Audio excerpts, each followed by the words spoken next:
Racial microaggressions are indirect forms of racism that can occur in everyday interactions. We'll look more at this now. So microaggressions are subtle, everyday acts of discrimination that can be difficult to recognise, but can have significant impact on people's well-being and sense of belonging. These acts can either be intentional or unintentional, but they often reflect stereotypes and biases about people based on their race, gender, sexual orientation, or other aspects of their identity. We delve deeper into biases in Module 5, Behaviour Change and Taking Responsibility, but for now, we'll focus on racial microaggressions.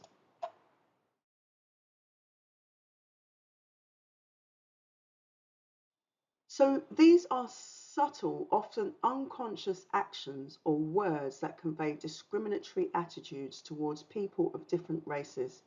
They are typically not intended to be harmful, but can still cause distress and reinforce negative stereotypes. Racial microaggressions can be directed towards individuals or entire racial groups and can take many forms. Racial microaggressions can include comments or actions that perpetuate stereotypes or assumptions about people of certain races, such as assuming that all Asians are good at maths or that all black people are athletic.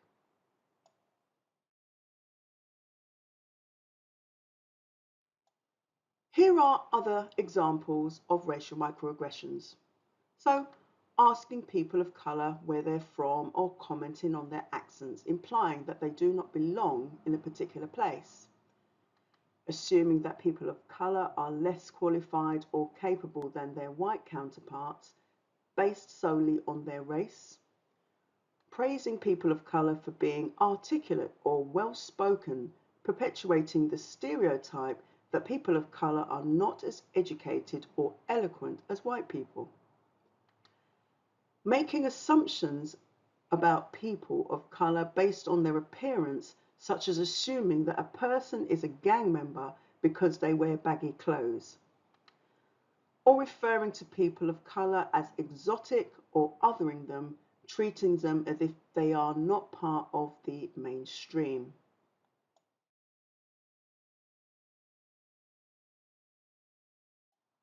So racial microaggressions can have a negative impact on the mental health and well-being of people of colour. They can contribute to feelings of marginalisation, invalidation and powerlessness. It's important to recognise and address microaggressions both as individuals and as a society. Failing to do this can contribute to a culture of discrimination and inequality.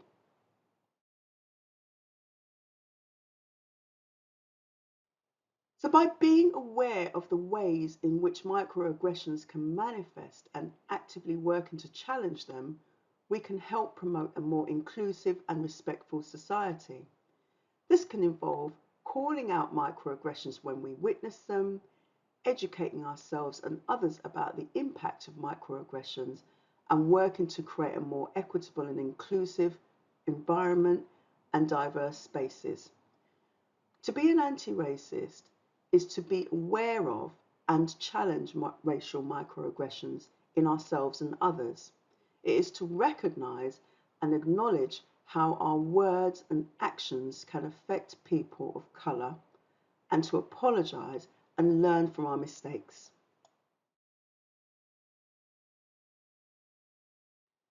So, being an anti-racist is not a one-time event or a fixed identity. It's an ongoing process of learning, unlearning, and relearning. It's a journey of self-reflection, self-criticism, and self-improvement. It's a commitment to justice, equality, and humanity. So being an anti-racist is not easy or comfortable, but it is necessary and rewarding.